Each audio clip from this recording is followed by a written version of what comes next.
మన పూర్వకాలంలో మన అమ్మమ్మలు కానీ లేకపోతే ఎవరైనా చూసుకున్నట్టయితే వాళ్ళు రాగి పాత్రలలో కంపల్సరీ అన్నం వండేవాళ్ళు.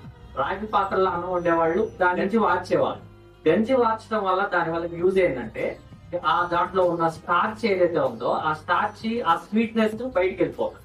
ఇప్పుడు ఫర్ ఎగ్జాంపుల్ మనకు షుగర్స్ ఇవి రావడానికి ఏంటంటే అల్యూమినియం పాత్రల్లో మనం అట్లానే ఈ ఏదైతే మన రైస్ ఏదైతే ఉందో అట్లానే కుక్ చేయడం వల్ల గంజి వార్చకపోవడం వల్ల ఆ స్వీట్నెస్ అట్లానే ఉండిపోయి మనకి ఆ యొక్క స్వీట్నెస్ వల్ల షుగర్స్ రావటం కానీ షుగర్స్ ఎఫెక్ట్స్ అవటం కానీ జరుగుతుంది.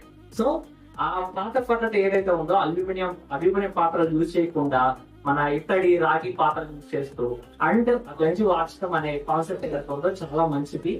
దానికి అనుగుణంగానే మేము వెరీ సూన్ మా ప్రొడక్ట్స్ తో పాటు ఈ ప్రొడక్ట్స్ ఏదైతే ఉన్నాయో మనకి క్యాస్ట్ ఐరన్ రిలేటెడ్ పాత్రలు ప్లస్ కంప్లీట్లీ స్టీల్ పాత్రలు ఏదైతే ఉన్నాయో అవి కూడా ఇంట్రడ్యూస్ చేయబోతున్నాం మన arshitfresh.com వెబ్సైట్ లో.